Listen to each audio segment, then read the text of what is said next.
आज जो next topic हमारे पास है C3 साइकिल के बाद नेक्स्ट हमने पढ़ना है दैट इज द C4। तो C3 साइकिल और C4 साइकिल बेसिकली ये दोनों ही साइकिल जो हैं वो डार्क फेजेस का एक हिस्सा है, डार्क साइकिल का। अब C4 साइकिल या C4 पाथवे जो था वो कैसे फाइंड आउट और किन प्लांट्स में हमारे पास C4 पाथवे जो है वो देखने को मिलता है, क्या क्या अडाप्टेशंस उन प्लांट्स की हमारे पास रहती हैं जो इस साइकिल को ऑपरेट करते हैं, और C4 का साइकिल जो है वो किस तरह से वर्क करता है उसी के बारे में हम बात करेंगे। C4 पाथवे को C4 साइकिल भी कहा जाता है। It is also called as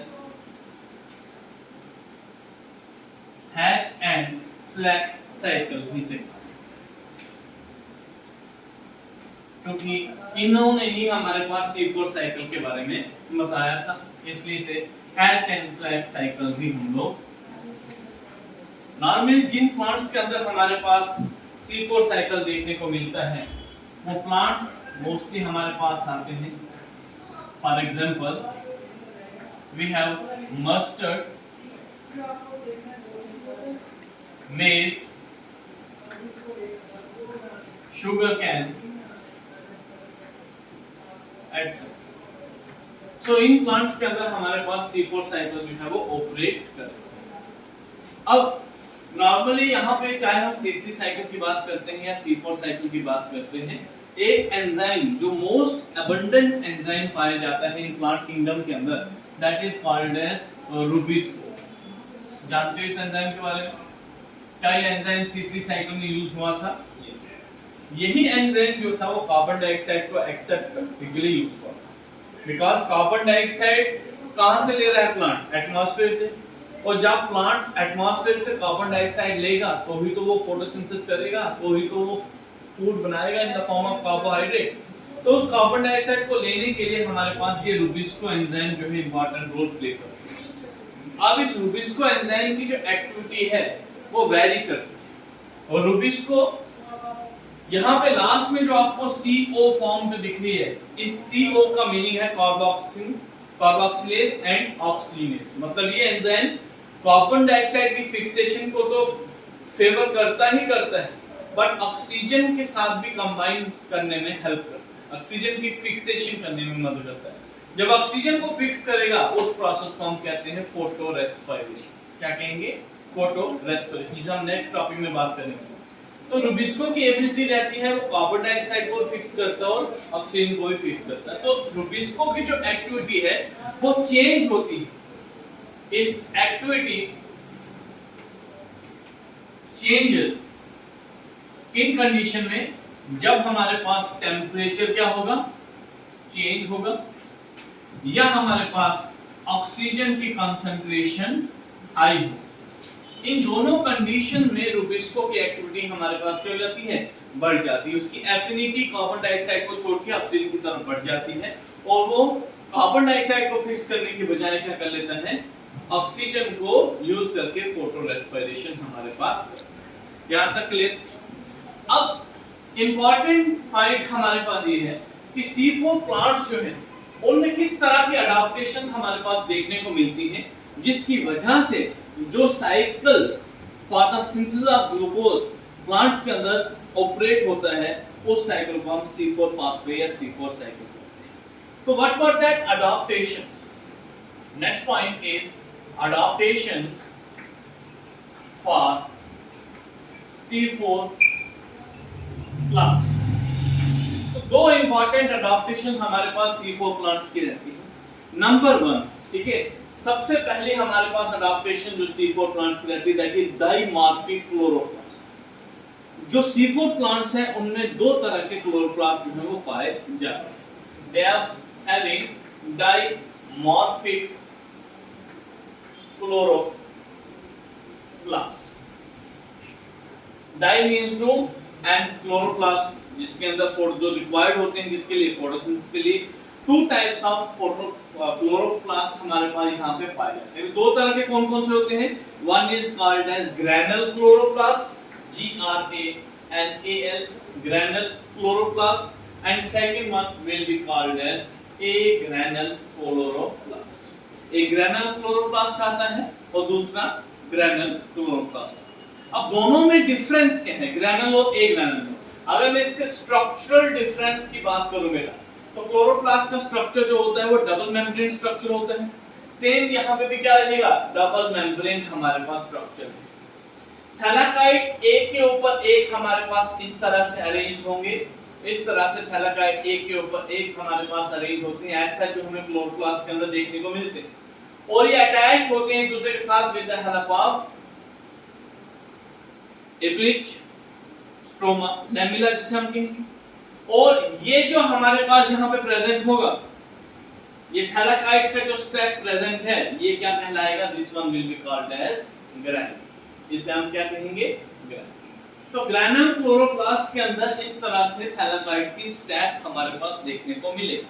but A granule chloroplast में स्ट्रक्चर तो सेम रहेगा, लेकिन कहीं भी हमारे पास इसमें थैलाकाइड्स की स्टॉक देखने को नहीं मिलेगी। That's why it is called as a granule type of chloroplast. अब बात की जाए तो ए ग्रैनुल क्लोरोप्लास्ट कहां पाए जाते हैं, it is formed in bundle sheath cells. इन सेल्स के अंदर पाए जाएंगे, बंडल शीथ सेल्स में हमारे पास पाए।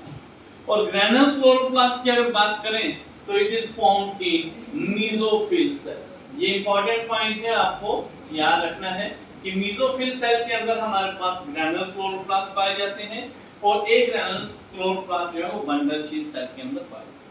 तो ये दो तरह के ही हमारे पास क्लोरोप्लास्ट दोनों तरह के ही पाए जाएंगे, किसमें, C4 प्लांट्स में। पर C3 प्लांट्स में हमारे पास सिर्फ ग्रैनुल टाइप ऑफ क्लोरोप्लास्ट पाए जाते हैं, ए ग्रैनुल नहीं पाए। Is it clear?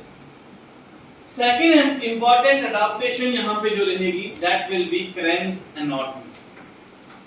Kranz anatomy.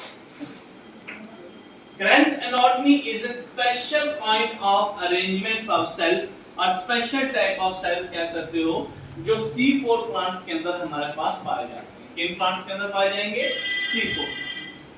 अब C4 plants के अंदर जो Kranz anatomy देखने को मिलती है, उसमें दो तरह के cells हमारे पास होते हैं। One is called as mesophyll cell and second one is called as bundle sheath cell। तो क्रेन्स एनाटॉमी में दो सेल हमारे पास आएंगे।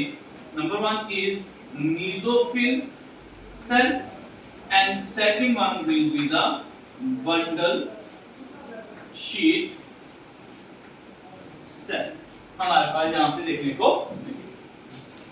अब अगर मैं स्ट्रक्चरली आपको क्रेन्स एनाटॉमी सेल के अंदर, लीफ के अंदर किस तरह से देखने को मिलेगी उसके बारे में अगर बताऊं, तो देखिए सबसे पहले जो प्लांट है अगर उसकी ट्रांसवर्स सेक्शन को कट किया जाए तो आउटर वाली साइड पे हमें क्या मिलेगी, एपिडर्मिस मिलेगी। ऊपर लेयर जो सेल की मिलेगी उसे हम एपिडर्मिस कहेंगे, जो कवर्ड होगी किसकी वजह से, with the help of cuticle.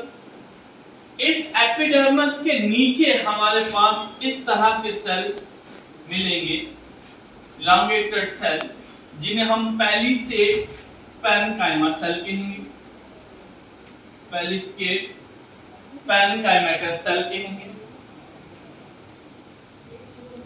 Parenchyma sales कहेंगे। इसके नीचे अगर हम देखें तो कुछ इस तरह से लूजली अरेंज्ड हमारे पास सेल होंगे, जिन्हें हम स्पॉन्जी पैरेन्काइमा सेल्स कहते हैं, स्पॉन्जी पैरेन्काइमा सेल्स कहेंगे। अब इस पैलिसेड पैरेन्काइमा के अंदर क्या मिलेगा, हमारे पास ये क्लोरोप्लास्ट जो है वो पाया जाएगा। कौन सा, granule chloroplast. And in the centre हमारे पास क्या मिलेगा, वेस्कुलर बंडल मिलेगा। सेंटर में हमारे पास क्या मिलेगा, वेस्कुलर बंडल। वेस्कुलर बंडल के अंदर क्या प्रेजेंट होंगे हमारे पास, xylem and phloem. Vascular bundle, इस वेस्कुलर बंडल में xylem and phloem conducting tissue present होते हैं। अब इस वेस्कुलर बंडल को सराउंड करते हैं एक स्पेशल टाइप ऑफ सेल्स। इन स्पेशल टाइप ऑफ सेल जो इस वेस्कुलर बंडल को सराउंड करते हुए हमें देखने को मिल रहे हैं, और उनके अंदर जो क्लोरोप्लास्ट पाया जा रहा है वो ए ग्रैनुल टाइप पाया जा रहा है। इस स्पेशल टाइप ऑफ सेल को हम बंडल शीथ सेल्स समझ लेगी बात। तो लीफ के अंदर जो एनाटॉमी हमें दिख रही है, क्रेन्स एनाटॉमी, जो लीफ C4 प्लांट का जो लीफ होगा उनके अंदर हमें क्रेन्स एनाटॉमी देखने, मतलब दो टाइप्स ऑफ हमारे पास स्ट्रक्चर जो हैं देखने को मिलेंगे। One is called as parenchyma mesophyll cell simply, and then we have the bundle sheath cell. Bundle sheath क्यों कह रहे हैं? क्योंकि ये हमारे पास वेस्कुलर बंडल्स को कवर कर रहे हैं। And in the lower side we are also having the lower epidermis, और लोअर एपिडर्मिस के साथ हमारे पास क्या अटैच रहते हैं? We have the presence of stomata. Stomata की ओपनिंग कहां प्रेजेंट होगी? Lower side of the epidermis. तो ये एक लीफ की एनाटॉमी आती है C4 प्लांट्स की, जिसमें हमारे पास दो टाइप्स ऑफ सेल देखने को मिलते हैं। One is mesophyll cell, another one is bundle sheath cell. इन्हीं दो टाइप्स के सेल को मिला के हमारे पास क्या बनती है? क्रेन्स एनाटॉमी देखने को मिलती है। यहां तक क्लियर? नाउ C4 पाथवे जो होगा उसके लिए C4 प्लांट्स जो हैं उनमें अडॉप्टेशंस क्या हैं? एक तो डाइमॉर्फिक टाइप ऑफ क्लोरोप्लास्ट है एंड क्रेन्स एनाटॉमी देखने को मिल रही है। अब ये दोनों चीजें ही क्यों मिल रही हैं वहां पे? क्यों हमारे पास ये दो अडॉप्टेशन वो कर रहे हैं? बिकॉज़ जो C4 प्लांट्स हैं वो ट्रॉपिक्स रीजन में, जहां पे टेम्परेचर बहुत ज्यादा होता है ना, और ऑक्सीजन की अवेलेबिलिटी भी कंसंट्रेशन वेरी करती है, उन जगहों पे ये प्लांट्स क्या करते हैं? ग्रो करते हैं। और अगर वहां पे उन प्लांट्स को फोटो रेस्पिरेशन से बचना है तो उसके लिए उनको ये क्रेन्स एनाटॉमी हमारे पास उन लीफ के अंदर इस तरह के एनाटॉमी स्ट्रक्चर होना चाहिए। बिकॉज़ अगर ये क्रेन्स एनाटॉमी स्ट्रक्चर उसके अंदर नहीं होगा तो क्या होगा? वो फोटो रेस्पिरेशन करेंगे, कार्बन डाइऑक्साइड को फिक्स करने की बजाय हमारे पास ऑक्सीजन को क्या करेंगे? यूज करेंगे, और जो फूड बनने की बजाय क्या होगा? यूटिलाइज। तो उससे प्रोडक्टिविटी क्या होगी? कम होगी। लेकिन C4 प्लांट्स ने इस तरह से अपने आप को अडॉप्ट किया है कि वो फोटो रेस्पिरेशन ना के बराबर कर रहे हैं। बिकॉज ऑफ दिस अडॉप्टेशन उनमें फोटो रेस्पिरेशन ना के बराबर हो रही है। सो जब हम C3 प्लांट्स और C4 प्लांट्स को कंपेयर करते हैं तो वहां पे साफ साफ ये पाया जाता है कि C4 प्लांट्स की प्रोडक्टिविटी वो जो होती है वो क्या रहती है? ज्यादा रहती है। मतलब उनके अंदर यील्ड, उनके अंदर शुगर जो बन रहा है, ग्लूकोज जो बन रहा है वो ज्यादा बनता है as compare to C4 plant. Because वो फोटो रेस्पिरेशन को क्या करते हैं? अवॉइड हमारे पास। यहां तक समझ आई बात? क्लियर? तो this one is an introductory part of C4 cycle. C4 cycle को हम हैशलैग साइकिल भी कहते हैं। ये उन प्लांट्स में देखने को मिलता है। एग्जांपल कुछ प्लांट्स की जैसे हमारे पास मेज है, शुगर केन है, रुबिस्को यहाँ पे भी यूज होगा और C3 प्लांट में भी यूज हो रहा है। रुबिस्को का जिक्र करना क्यों जरूरी था? क्योंकि रुबिस्को कार्बन डाइऑक्साइड को फिक्स करने में भी एंड फोटो रेस्पिरेशन दोनों को करने के लिए रिस्पांसिबल है। डिपेंड करता है रुबिस्को की एक्टिविटी किन फैक्टर्स के ऊपर? एक तो हाई टेम्परेचर को लेके और ऑक्सीजन को लेके। अगर टेम्परेचर ज्यादा होगा और ऑक्सीजन कंसंट्रेशन ज्यादा होगी तो भी हमारे पास रुबिस्को जो होगा वो फोटो ऑक्सीडेशन करेगा, फोटो रेस्पिरेशन करेगा, फिर वो ग्लूकोज वगैरह कुछ नहीं बनाएगा, क्योंकि उसकी एबिलिटी ग्लूकोज बनाने की भी है और ग्लूकोज को बनाने ना बनाने की भी है, ऑक्सीजन को रेस्पिरेशन के तौर पे यूज करने के लिए भी है। अब हम बात करते हैं कि C4 पाथवे या C4 साइकिल जिन प्लांट्स में होता है किस तरह से उनके अडॉप्टेशन होते हैं। तो दो अडॉप्टेशन आपको बताए। क्रेन्स एनाटॉमी का स्ट्रक्चर यहां पे आपको बता दें कि किस तरह से क्रेन्स एनाटॉमी का स्ट्रक्चर उन C4 प्लांट्स के लीफ के अंदर हमें देखने को मिलेगा। अब हम बात करते हैं C4 साइकिल के बारे में। C4 साइकिल जो होगा हमारे पास दो पार्ट्स में कंप्लीट होता है, एक मेसोफिल सेल और दूसरा हमारे पास कौन सा आएगा? That is the bundle sheath cell. जो मेसोफिल सेल है, याद रखिएगा बेटा, मेसोफिल सेल अगर पैरेंकाइमा की बात कर रहे हैं मेसोफिल सेल की, तो यहाँ पे बेसिकली क्या होगी? लाइट रिएक्शन हमारे पास। कौन सी रिएक्शन होगी? Light reaction. मतलब लाइट रिएक्शन हो रही है तो ऑक्सीजन यहाँ पे क्या होगी? रिलीज होगी, oxygen will get release. But अगर बंडल शीथ सेल की बात करें तो ये वो सेल होंगे जहां पे C3 साइकिल जो होगा वो ऑपरेट करेगा। C3 साइकिल कहां पे ऑपरेट करेगा? इन द बंडल। तो यहाँ पे मैं दो तरह के आपके पास सेल यहाँ पे ड्रा कर रहा हूँ। एक जो सेल मेरे पास ऊपर जो मैं ड्रा कर रहा हूँ, दिस वन अपर वाला जो आएगा वो हमारे पास क्या आएगा? Bundle mesophyll cell. इस सेल को क्या नाम देंगे हम? Mesophyll cell. क्योंकि अगर आप लीफ के एनाटॉमी को स्टडी करो तो ऊपर वाले सेल के जो पहले सेल आएंगे लीफ के अंदर वो कौन से सेल होंगे? Mesophyll cell. इसके नीचे जो नेक्स्ट हमारे पास रहेगा that will be the bundle sheath cell. Next जो नीचे हमारे पास आएगा this cell will be called as bundle sheath cell. अब किस तरह से हमारे पास कार्बन डाइऑक्साइड की फिक्सेशन होती है और किस तरह से C4 साइकिल ऑपरेट होता है, इस फिगर के थ्रू हम वो समझने की कोशिश करेंगे। Is it clear? सबसे पहला स्टेप हमारे पास क्या होता है? सबसे पहला स्टेप है कि एटमॉस्फेरिक कार्बन डाइऑक्साइड का अंदर आना, लीफ के अंदर। इसके थ्रू एटमॉस्फेरिक कार्बन डाइऑक्साइड आएगी, इस एपिडर्मिस के थ्रू एंटर करेगी और एंटर किसमें कर रही है? इन मेसोफिल सेल। मेसोफिल सेल के अंदर जैसे ही कार्बन डाइऑक्साइड एंटर करती है तो यहाँ पे वाटर मॉलिक्यूल प्रेजेंट होते हैं और ये वाटर मॉलिक्यूल्स के साथ में प्रेजेंट होके रिएक्शन जो करेगा यहाँ पे बाइकार्बोनेट बनाता है। क्या बनाता है? Bicarbonate means HCO3। बाइकार्बोनेट क्या बनेंगे? HCO3 negative. इस तरह से हमारे पास यहाँ पे बाइकार्बोनेट जो है वो पहली रिएक्शन हमारे पास देखने को मिली। अब अगर रिएक्शन को मैं थोड़ा सा इलैबोरेट करके आपको दिखाऊं तो simply carbon dioxide plus water जब कंबाइन हो रहा है तो H2CO3 बना, H2CO एंड देन 3, तो ये कार्बोनेट है। अब ये बाइकार्बोनेट में से हाइड्रोजन आयन जो है वो रिलीज हो रहा है और पीछे क्या बच रहा है? HCO3 negative. समझ आई बात? ये HCO3 नेगेटिव हमारे पास कौन रिसीव करता है? सबसे पहला जो इस कार्बोनेट को रिसीव करेगा that will called as phosphoenol pyruvate, जिसे हम क्या कह रहे हैं? PEP। PEP शॉर्ट फॉर्म में यहाँ पे एब्रिविएशन में आपको लिख लेता हूं।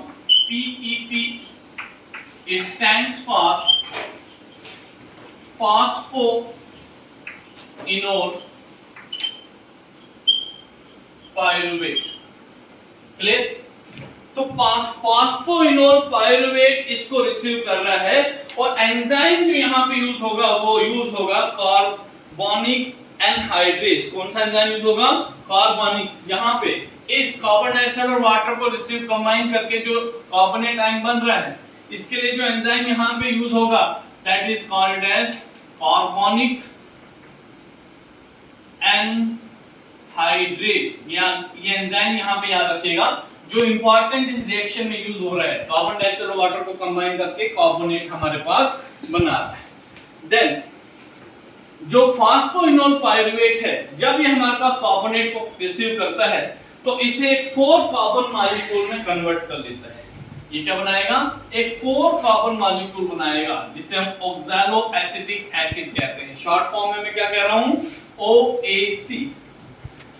तो नेक्स्ट एब्रिविएशन आप यहां पे लिख सकते हो that is OAA। Sorry OAC नहीं, OAA। OAA stands for oxalic acetic acid.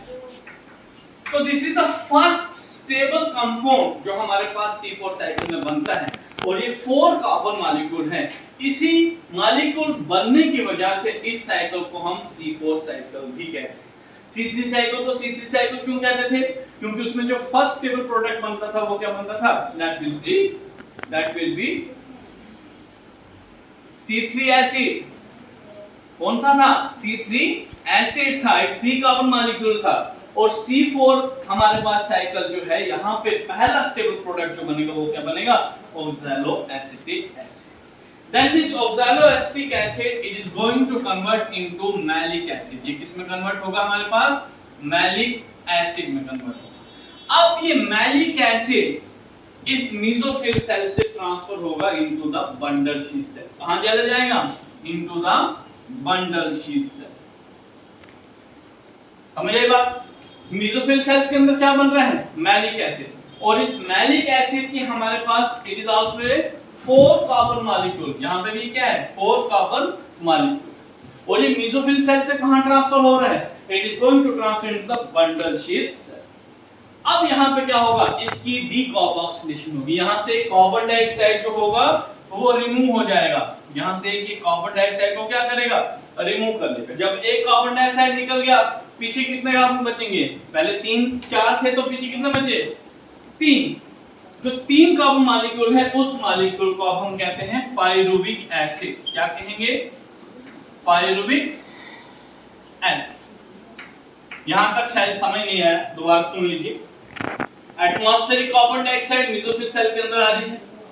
उस कार्बन डाइऑक्साइड वाटर के साथ में रिएक्ट करके कार्बोनेट हमारे पास बन रहा है, जिस कार्बोनेट को बनाने के लिए हमारे पास एंजाइम कार्बनिक एनहाइड्रेस का यूज होता है। ये कार्बोनेट फॉस्फोइनोल पाइरुवेट रिसीव करता है और उसे एक 4 कार्बन ऑर्गेनिक मॉलिक्यूल में कन्वर्ट कर देता है, जिसे हम ऑक्सैलोएसिटिक एसिड।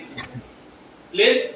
इस ऑक्सैलोएसिटिक एसिड कन्वर्जन होती है तो मैलिक एसिड, जो ऑलरेडी हमारे पास एक 4 कार्बन मॉलिक्यूल है।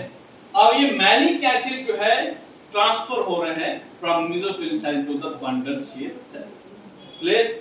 और ये मैलिक एसिड की जब हमारे पास कार्बन डाइऑक्साइड, एक कार्बन डाइऑक्साइड मॉलिक्यूल यहां से रिमूव होगा तो पीछे क्या बचेगा? Pyruvic acid. Now this pyruvic acid ये हमारे पास इस बंडल शीथ सेल से कहां पे ट्रांसफर हो रहा है? It is going to transfer into the mesophyll cell. This pyruvic acid is now going to transfer from bundle sheath cell into the mesophyll cell. अब इस पाइरुविक एसिड से हमारे पास दोबारा से रीजनरेट होता है क्या? Phosphoenol pyruvate. क्या बनेगा दोबारा से? रीजनरेशन क्या होगी? फास्फोइनोल पाइरुवेट की होगी। एंड फॉर दैट रीजनरेशन हमारे पास यहाँ पे एटीपी मॉलिक्यूल यूज होगा। ATP is going to reduce into ADP plus हमारे पास इनऑर्गेनिक फॉस्फेट में ये रिलीज। समझ लगी बात? क्लियर हुआ या नहीं हुआ? पता चला क्या हुआ? यहाँ पे पाइरुविक एसिड बना बिकॉज इसकी डिकार्बोक्सिलेशन में ये कार्बन डाइऑक्साइड यहाँ से रिमूव हुआ। ये पाइरुविक एसिड मेसोफिल सेल में जाने के बाद एटीपी एनर्जी यूटिलाइज करने के बाद इस दोबारा से फास्फोइनोल पाइरुवेट की फॉर्मेशन करेगा, जो दोबारा से इस कार्बोनेट को बना के रिसीव करके और मैलिक एसिड बनाएगा। क्लियर? अब यहाँ पे जो ये कार्बन डाइऑक्साइड है, ये कार्बन डाइऑक्साइड आप रिसीव करेगा कौन? रुबिस्को। कौन रिसीव करेगा इसको? रुबिस्को। एंजाइम कौन सा होगा? रुबिस्को। और रिसीव कौन करेगा? आरयूबीपी, राइबोलोज बाइफॉस्फेट इसको रिसीव करेगा in presence of enzyme rubisco. और क्या ऑपरेट करेगा हमारे पास? It will operate the C3 cycle. ये कार्बन डाइऑक्साइड कहां यूज हो रहा है? C3 साइकिल को बनाने। और C3 साइकिल का एंड प्रोडक्ट हमारे पास क्या बनेगा? ग्लूकोज बनेगा।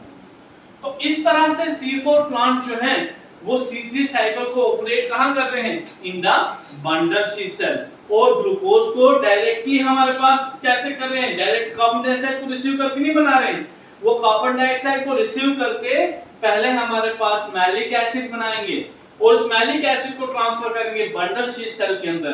देन उस मैलिक एसिड से पाइरुविक एसिड जब बनेगा, एक कार्बन डाइऑक्साइड को रिमूव जब करेगा, वो कार्बन डाइऑक्साइड को यूटिलाइज करेंगे, फिक्स करेंगे। इसका मतलब कि एटमॉस्फेयर में अगर ऑक्सीजन की कंसंट्रेशन ज्यादा भी होगी तो हमारे पास इस मेसोफिल सेल के अंदर रुबिस्को एंजाइम तो है ही नहीं। अगर इसके पास रुबिस्को एंजाइम है ही नहीं तो वो फोटो रेस्पिरेशन करेगा क्या? नहीं करेगा ना।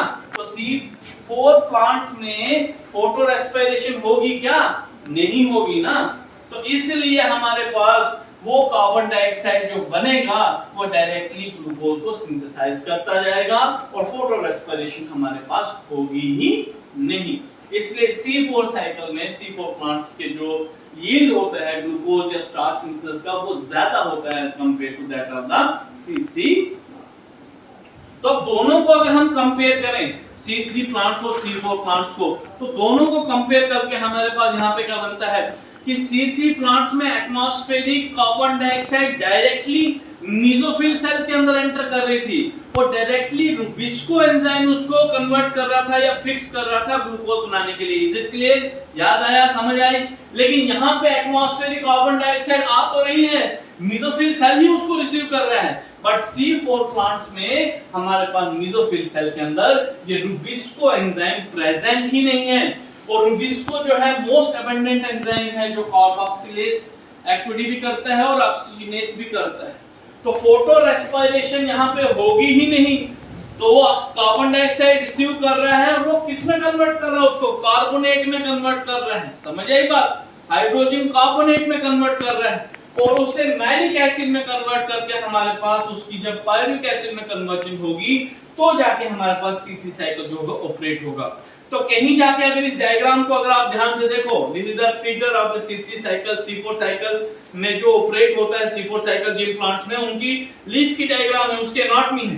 तो यहाँ पे लाइट रिएक्शन हो रही है लेकिन डार्क रिएक्शन नीचे जाके हो रही है, डायरेक्ट नहीं हो रही। कहां हो रही है? नीचे जाके। तो रुबिस्को एंजाइम यहाँ पे है, यहाँ पे नहीं, इसलिए फोटो रेस्पिरेशन की एक्टिविटी हमारे पास नहीं होगी। ये ऑक्सीजन ही देगा लेकिन ऑक्सीजन को यूटिलाइज नहीं करेगा, तो इसलिए यहाँ पे यील्ड जो होगी, प्रोडक्टिविटी होगी C4 प्लांट्स में ज्यादा होती है as compare to that of the C3।